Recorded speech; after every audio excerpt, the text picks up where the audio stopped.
بسم اللہ الرحمن الرحیم۔ السلام علیکم۔ یہ کاشانہ بصیرت کا چینل ہے اور آپ جو کتاب سماعت فرما رہے ہیں اس کا نام ہے سخن، پارٹ نمبر 33، دشوار فرائض کا فلسفہ۔ عبادات جن کا مذہب اسلام نے حکم دیا ہے ایک طرح سے روح کی ورزش ہیں، ان کی بجاوری میں زحمت ہوتی ہے۔ بعض عبادتیں تو واقعی سخت ہیں، ان کے منجملہ ایک جہاد ہے۔ ظاہر ہے کہ یہ عبادت عیش و آرام کی زندگی کے منافی ہیں۔ رسول اکرم صلی اللہ علیہ وآلہ وسلم سے معقول ہے کہ آپ نے فرمایا،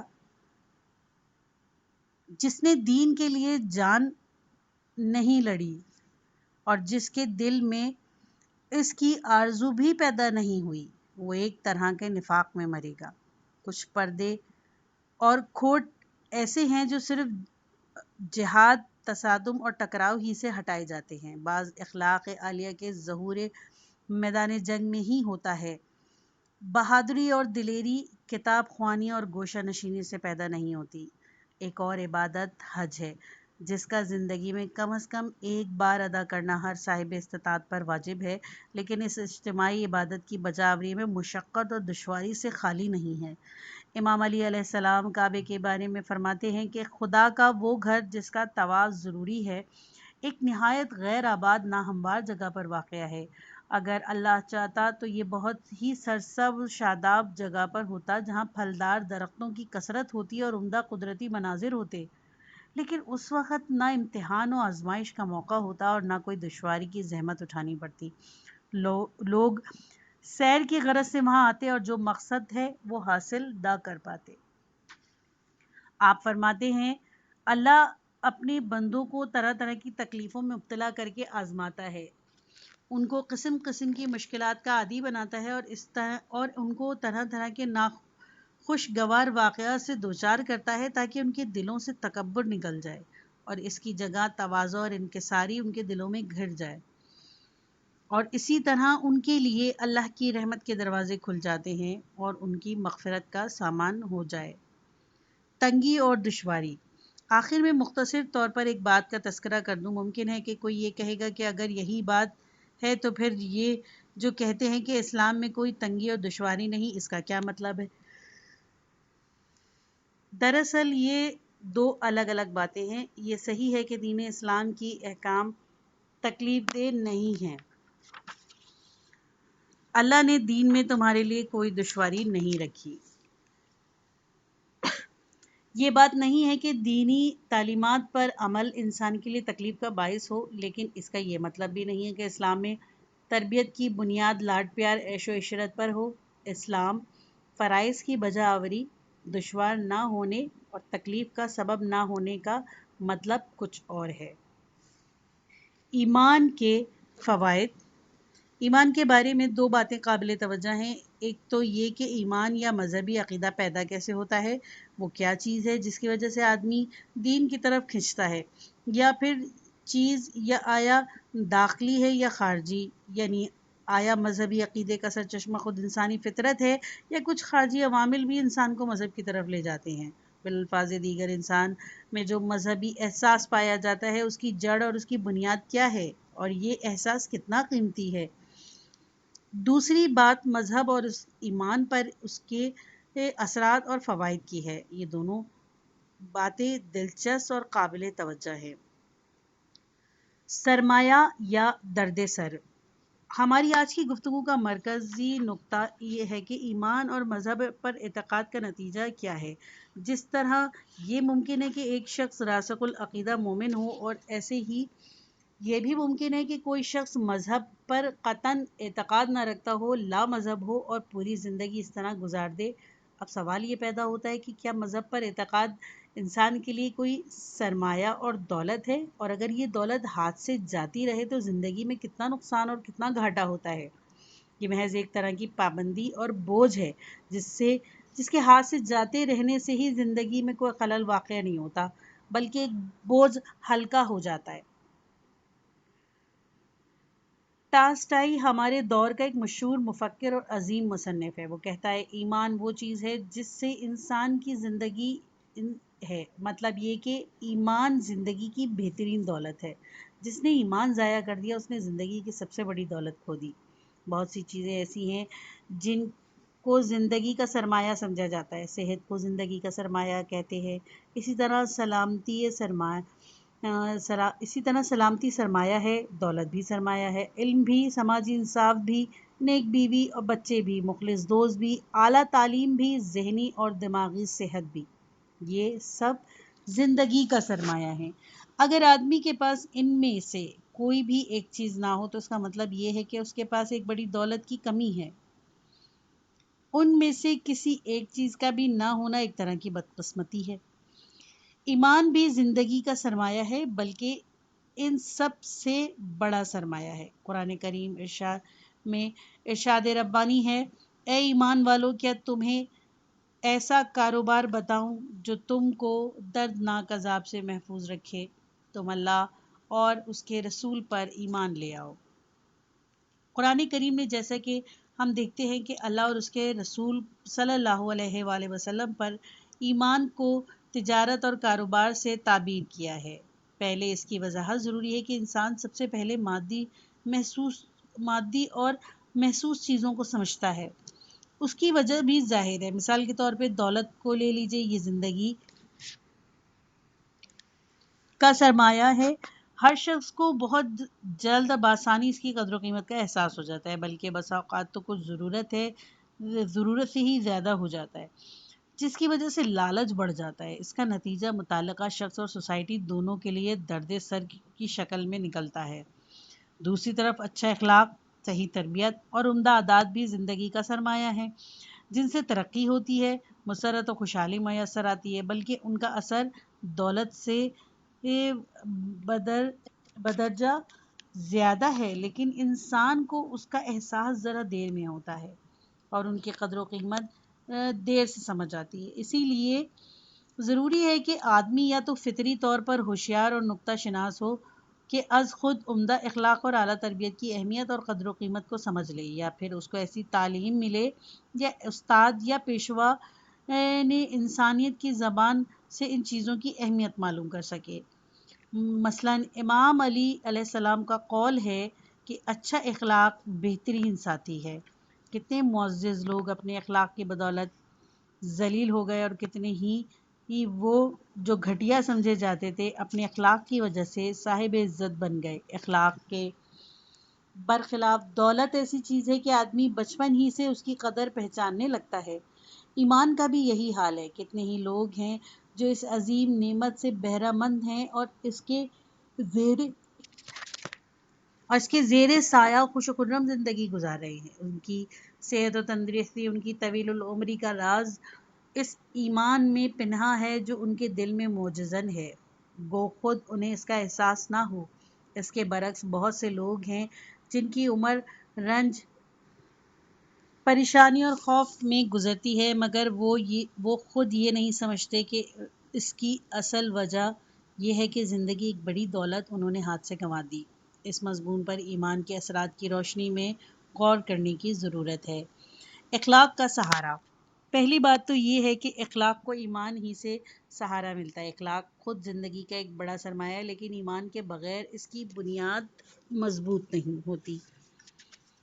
سب اخلاقی اصولوں بلکہ تمام روحانیت کے بنیادی اور وجہ و جواز خدا پر ایمان ہے۔ فیاضی، شرافت، تقویٰ، عفت، دیانت داری، سچائی، راست بازی، ایثار، حسن سلوک، صلح جوئی، امن پسندی، منصف مزاجی اور حقوق انسانی کی علمبرداری، وہ سب باتیں ہیں جن کو اعلیٰ درجے کی انسانی خوبیاں کہا جاتا ہے اور جن کو سب پسندیدہ اور محترم سمجھتے ہیں، اور اگر ان میں وہ خوبیاں موجود بھی نہیں ہوتی جب بھی ظاہر یہی کرتے ہیں کہ وہ ان میں موجود ہیں۔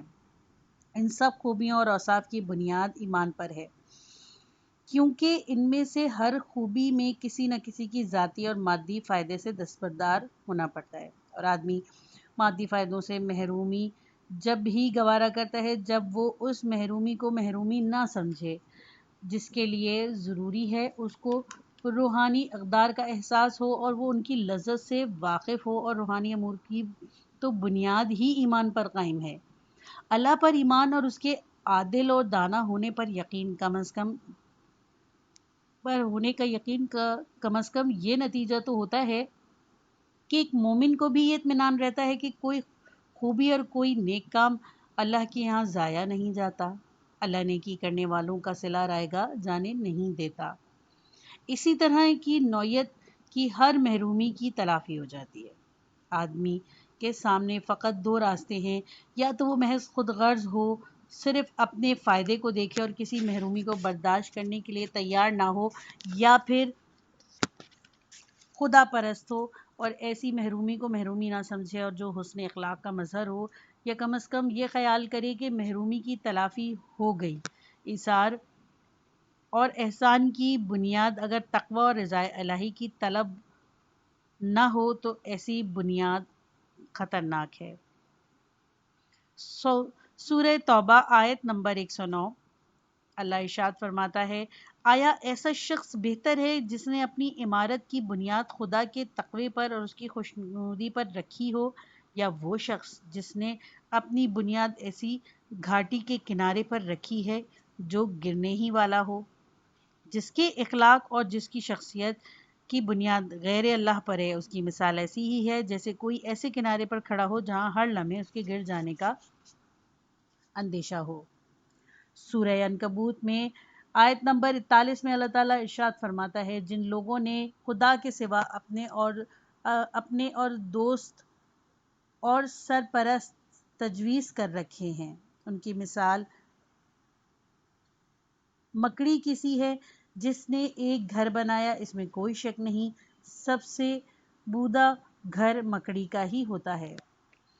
اس آیت میں اللہ تعالیٰ ارشاد فرماتا ہے کہ اپنے کاموں میں خدا کے سوا کسی پر بھروسہ نہیں کرنا چاہیے، کیونکہ اللہ کے سوا ہر سہارا کمزور اور ناقابل اعتبار ہے. محض تقلید یا ترغیب کی بنا پر یا عادت ڈال کر لوگوں کو اثار و قربانی کے عارضی طور پر جبریہ تربیت تو دی جا سکتی ہے، لیکن یہ صورت ایک طرح کی بیوقوف بنانے کی ہے اور مجبور کرنے کی ہی کوشش ہوگی.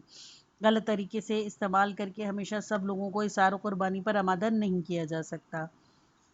حکما کہتے ہیں کہ یہ غیر فطری حرکت کو دوام نہیں ہوتا. جس طرح اللہ کائنات کا سرچشمہ ہے اور تمام موجودات اس کی ذات کا سہارا سے قائم ہیں، اسی طرح تمام روحانی اور اخلاقی فضائل کا سرچشمہ بھی ایمان باللہ ہے.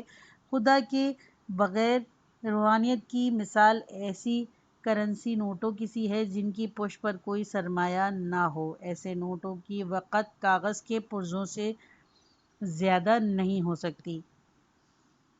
سورہ ابراہیم کی آیت نمبر 26 میں اللہ تعالیٰ ارشاد فرماتا ہے، کیا آپ نے نہیں دیکھا کہ اللہ تعالیٰ نے کلمہ طیبہ کی کیسی عمدہ مثال دی ہے کہ وہ مشابہ ہے ایک پاکیزہ درخت کے کہ جس کی جڑیں خوب مضبوط ہوں اور اس کی شاخیں آسمان تک جا رہی ہوں. وہ اپنے پروردگار کے حکم سے ہمیشہ پھل دیتا ہو. اور اللہ ایسی مثالیں لوگوں کے لیے بیان کرتا ہے تاکہ وہ خوب سمجھ لیں.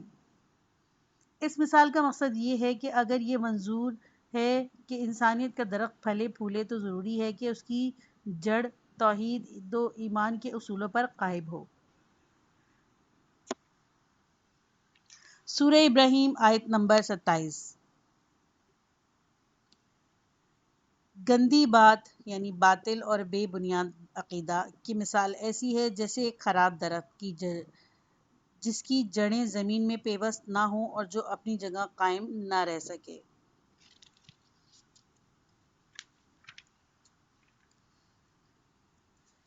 اللہ تعالیٰ ایمان والوں کو حق و صداقت پر دنیا و آخرت میں ثابت قدم رکھتا ہے. ایمان کے بارے میں ارشاد خداوندی ہے، کیا آپ نے اس شخص کو نہیں دیکھا جو روز جزا کو جھٹلاتا ہے؟ یہی وہ ہے جو یتیم کو دھکے دیتا ہے اور محتاج کو کھانا کھلانے کی دوسروں کو بھی ترغیب نہیں دیتا. مطلب یہ ہے کہ جو دین سے روگردانی کرتا ہے وہ تمام خوبیوں اور نیکیوں سے روگردانی کرتا ہے، کیونکہ دینی جذبہ ہی انسانیت کی بنیاد اور اس کے سہارا ہے. جب دین ہاتھ سے گیا تو سمجھ لو انسانیت اور انسانی جذبات بھی ہاتھ سے چلے گئے. مجموعی طور پر روحانیت کے لیے ایک طرح کی مادی محرومی ضروری ہے اور جب تک بنیاد درست نہ ہو انسان بلا وجہ محرومی برداشت نہیں کرتا۔ اگر خیالات مادہ پر ستانہ ہیں تو اخلاق بھی مادہ پر ستانہ ہوں گے، یعنی ان کی بنیاد خود غرضی اور ذاتی فائدے پر ہوگی۔ حکم الہی ہے کہ سورہ نساء آیت نمبر 135، اے ایمان والو انصاف پر قائم رہو اور اللہ کے لیے گواہی دو، چاہے یہ گواہی تمہارے یا تمہارے والدین اور رشتہ داروں کے خلاف ہی ہو، یا یہ کہ اللہ کے لیے قیام کرو اور انصاف سے گواہی دو۔ کہیں ایسا نہ ہو کہ کسی قوم کی دشمنی چاہے وہ دینی ہی ہو تمہیں حق و عدالت کے راستے سے ہٹا دے۔ عدل کرو کہ یہ تقوی سے قریب تر ہے۔ سورہ مائدہ آیت نمبر 8۔ یہ ایسے احکام ہیں کہ دین ہی ان پر عمل کرایا ہے، لہٰذا معلوم ہوا کہ اخلاق، سماجی انصاف، انسانیت، سماجی سلامتی اور سب سرمایہ ہیں جن کے حصول اور حفاظت کے لیے ایک اور سرمایہ کی ضرورت ہے جس کا نام ہے ایمان۔ امیر المومنین صلوات اللہ علیہ فرماتے ہیں اگر کسی میں ایک بھی اچھی خصلت ہو تو میں اس کی دوسری کمزوریوں کو نظر انداز اور معاف کر سکتا ہوں، لیکن دو باتیں ناقابل برداشت ہیں، ایک بے عقلی، دوسری بے دینی۔ اسی لیے کہ جس شخص کا دین نہیں اس پر اعتماد نہیں کیا جا سکتا، اور بغیر اطمینان اور اعتماد کے زندگی خوشگوار نہیں ہو سکتی، اور عقل کا فقدان تو زندگی ہی کا نہ ہونا ہے۔ بے عقل کا شمار مردوں ہی میں ہو سکتا ہے۔ بے دین شخص کی طرف سے ہمیشہ دھڑکا لگا رہتا ہے اور آدمی کو ہر وقت چوکنا رہنا پڑتا ہے کہ کسی وقت دھوکہ ہی نہ دیا جائے، اور جہاں عقل مند عقل نہیں وہاں زندگی بھی نہیں۔ بے عقل کو مردہ ہی سمجھنا چاہیے۔ جہاں تک اخلاقی صفات کا تعلق ہے، اگر ہم یہ چاہتے ہیں کہ مجموعی طور پر تقوی، عفت اور دیانت و امانت کا اوصاف اس قدر پختہ ہوں اور یہ آدمی برائیوں سے وہاں یہ کہ آدمی کی برائیوں سے وہاں بھی حفاظت کر سکے جہاں کسی عیب کے ظاہر ہو جانے کا قطعی امکان نہ ہو، طاقت کے ہوتے ہوئے کمزوروں اور ماتحتوں سے انصاف کیا جائے، زور آوری کے مقابلے میں جرأت دکھائی جائے، بات پر قائم رہا جائے، دوسروں کے بجائے اپنی ذات پر بھروسہ کیا جائے، مہر و محبت اور صدق و اخلاص کا دور دورہ ہو، یہ سب کچھ یا تو ایمان کے سائے میں ہو سکتا ہے یا جب کوئی فرد کامل خالص ایمان کے سائے میں پیدا ہوا ہو اور پلا بڑا ہو۔ جسم و جان کی سلامتی۔ ایمان کا ایک اور اثر جسم و جان کی سلامتی ہے۔ امام علی علیہ السلام تقوی کے بارے میں فرماتے ہیں تقوی روحانی بیماریوں کی دوا ہے اور جسمانی امراض کی شفا۔ یہ تو ظاہر ہے کہ ایمان کوئی سفوف، قرص یا کیپسول نہیں ہے کہ جسمانی اور روحانی صحت پر تقوی کا اثر اس وقت سمجھ میں آتا ہے جب یہ ذہن نشین ہو جائے کہ با ایمان آدمی کی روح زیادہ مطمئن، اس کے اعصاب زیادہ پرسکون، اس کا دل زیادہ صحت مند ہوتا ہے، اس کو ہر وقت یہ فکر نہیں رہتی کہ کس چیز پر قبضہ کر لیا جائے، کیا ہڑپ کر لیا جائے۔ اگر وہ دوسروں کو خوشحال دیکھتا ہے تو اس کے دل میں حسد کی آگ نہیں بھڑکتی، وہ حرص، بخل، لالچ کی آگ میں نہیں جلتا، اعصابی بے چینی اسے معدے اور آنتوں کا ناسور میں مبتلا نہیں کرتی، شہوت کی زیادتی اس کو کمزور نہیں کرتی، وہ طویل عمر پاتا ہے۔ جسم و روح کی سلامتی کا ایمان سے گہرا تعلق ہے۔ دماغی امراض کے مریضوں کی تعداد میں روز بروز اضافہ، جن سے اسپتال بھرے ہوئے ہیں، آج ایک اہم سماجی مسئلہ ہے۔ اعداد و شمار بتلاتے ہیں کہ اس طرح کی بیماریاں اس طبقے میں زیادہ عام ہیں جو خدا پر ایمان سے بے بہرا ہیں۔ ذہنی بیماریوں کا اصل سبب محرومی اور سماجی ناانصافیوں کا احساس ہے۔ ایمان وہ دوا ہے جو ان امراض سے محفوظ رکھتی ہے اور ان سے بچاؤ کی احتیاطی تدابیر کا کام دیتی ہے۔ بہرحال مطلب یہ نہیں ہے کہ ایمان کا تقاضا یہ ہے کہ سب محرومیوں کے سامنے سر تسلیم خم کر دیا جائے، بلکہ مقصد یہ ہے کہ ایمان کی موجودگیوں میں محرومیاں آدمی کو متزلزل نہیں کرتی، اس کا توازن برقرار رہتا ہے۔ ماحول سے مطابقت۔ ایمان کا ایک اور اثر فرد اور معاشرے میں توازن اور ہم آہنگی پیدا کرنا ہے۔ حیاتیات کا ایک اصول ہے کہ کسی موجودہ زندگی کی بقا کے لیے ضروری ہے کہ ماحول اس کی زندگی کے لیے سازگار ہو۔ اگر ماحول مناسب نہیں تو وہ زندہ موجود اپنے اندر آہستہ آہستہ تبدیلیاں پیدا کر سکتا ہے۔ جن سے ماحول کے ساتھ مطابقت پیدا کر سکتا ہے. جب تو وہ زندہ رہ سکتا ہے، لیکن اگر ایسی مناسب تبدیلیاں پیدا نہ کر سکے تو وہ لازماً فنا ہو جائے گا، کیونکہ وہ ماحول کے حالات کا جز اور ان کا تابع نہیں ہے.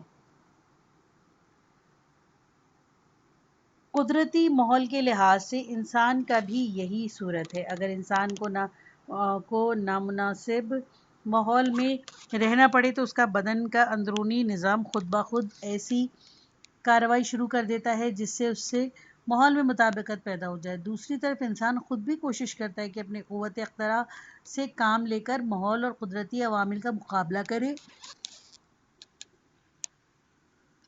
اور ان کو اپنے لیے سازگار بنائے. قدرتی ماحول کے علاوہ انسان کا سماجی ماحول بھی ہوتا ہے، اس کے ساتھ بھی اسے مطابقت ضروری ہوتی ہے. کسی معاشرے میں جو افراد رہتے ہیں ان کی عادات و خصائل اور اس معاشرے میں رائج قاعدے قانون رسم و رواج سب مل کر سماجی ماحول تشکیل دیتے ہیں. انسان کو اپنی خواہشات، رجحانات اور شخصی ضروریات کو اس ماحول کے مطابق بنانا پڑتا ہے. ان دنوں میں مطابقت ضروری ہے، اسی لیے کہ معاشرے اور فرد دونوں میں لچک ضرورت ہے. معاشرے میں لچک کا مطلب یہ ہے کہ معاشرہ منصفانہ ہو اور سب افراد کے مفاد کا خیال رکھے. فرد میں لچک کا مطلب یہ ہے کہ فرد معاشرے کے مجموعی مفاد کو برضا و رغبت قبول کرے اور بوقت ضرورت اپنی ذاتی خواہشات کو معاشرے کے مجموعی مفاد پر قربان کرے. شروع میں قدرتی طور پر فرد اور معاشرے میں مطابقت نہیں ہوتی تھی، کیونکہ معاشرے میں طرح طرح کے لوگ ہوتے تھے. ہر ایک کی اپنی رائے، اپنا عقیدہ، اپنے رجحانات جو دوسروں کے خیالات اور خواہشات سے مختلف و متضاد ہوتے ہیں. اسی لیے دونوں طرف سے لچک ضروری ہے تاکہ باہمی مطابقت بڑھے. لچک کی صورت یہی ہے کہ معاشرہ مجموعی مفاد کا لحاظ رکھے اور فرد اپنے رجحانات، اپنے خواہشات کو معاشرے کی خواہشات اور اس کے مطابق ڈھال لے.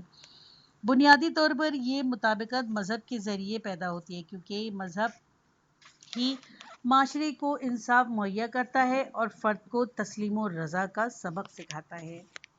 تسلیم و رضا کا مفہوم.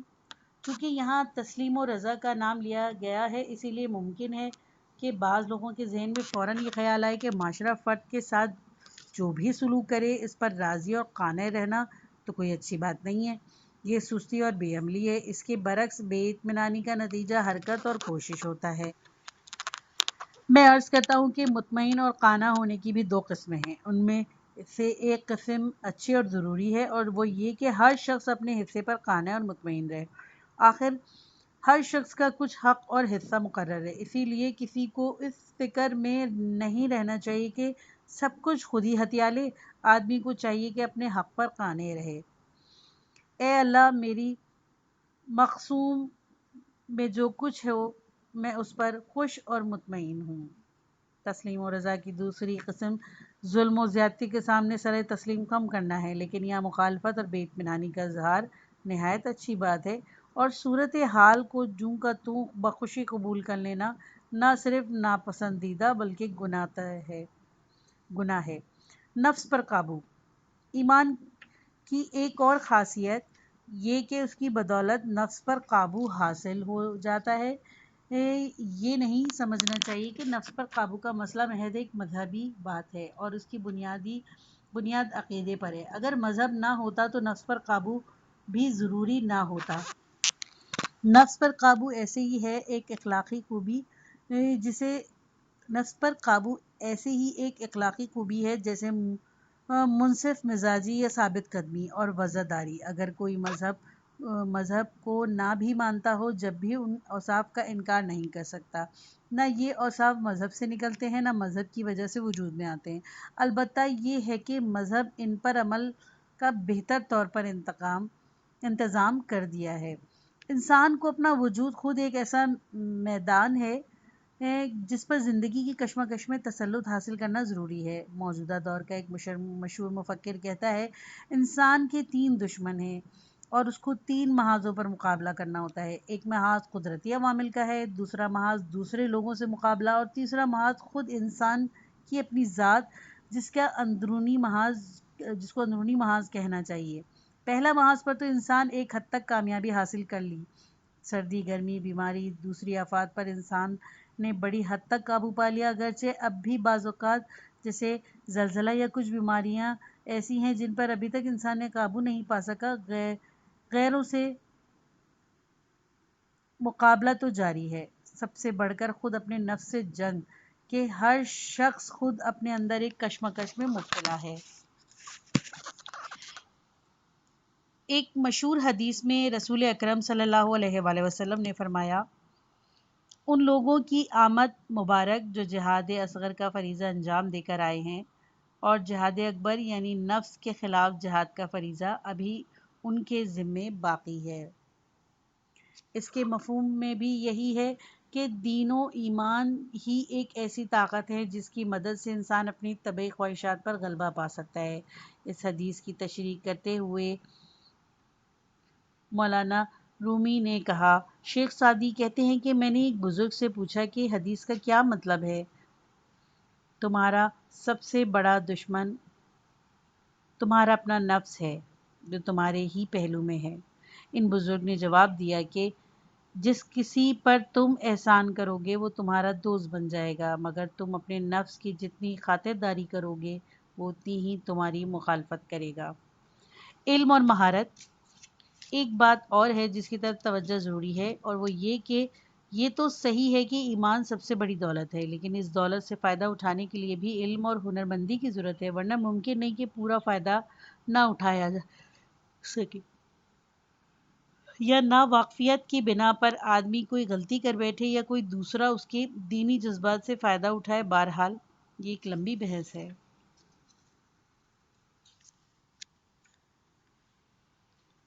دین کے بارے میں دین کا نقطۂ نظر. آج ہمارا موضوع سخن دنیا کے بارے میں ہے، مذہب کا نقطۂ نگاہ ہے، لیکن ہم صرف اسلامی نقطۂ نظر سے بحث کریں گے. خاص طور پر قرآن نے اس ضمن میں جو تصور پیش کیا ہے اس کی وضاحت بہت ضروری ہے، کیونکہ یہ عام دستور ہو گیا ہے کہ مذہب کے نام پر جو وعظ و نصیحت کی جاتی ہے اس میں سارا زور دنیا کی مذمت اور ترک دنیا کی ترغیب پر ہوتا ہے. جو شخص وعظ بناتا ہے اور واعظ کہنا چاہتا ہے، پہلا خیال اس کے ذہن میں یہی آتا ہے کہ دنیا کی مذمت اور ترک دنیا سے متعلق کچھ اشعار یا نثر کے جملے رٹ لیے جائیں. یہی وجہ ہے کہ جتنا یہ مضمون لوگوں کے کانوں میں پڑے گا اس قدر کوئی اور مضمون نہیں پڑا. چونکہ اس موضوع کا تعلق اخلاق عامہ اور زندگی کے مسائل سے ہے، اسی لیے اس کی اہمیت بھی بہت ہے.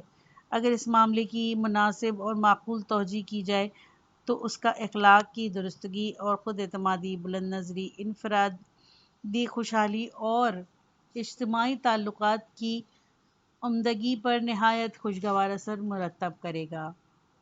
لیکن اگر اس کی تشریح نامناسب طریقے سے کی جائے تو اس کے نتیجے میں اعصاب سن ہو کے رہ جائیں گے، قوت عمل مفلوج ہو جائے گی، اور اس طرح انفرادی اور اجتماعی خرابیاں پیدا ہو جائیں گی.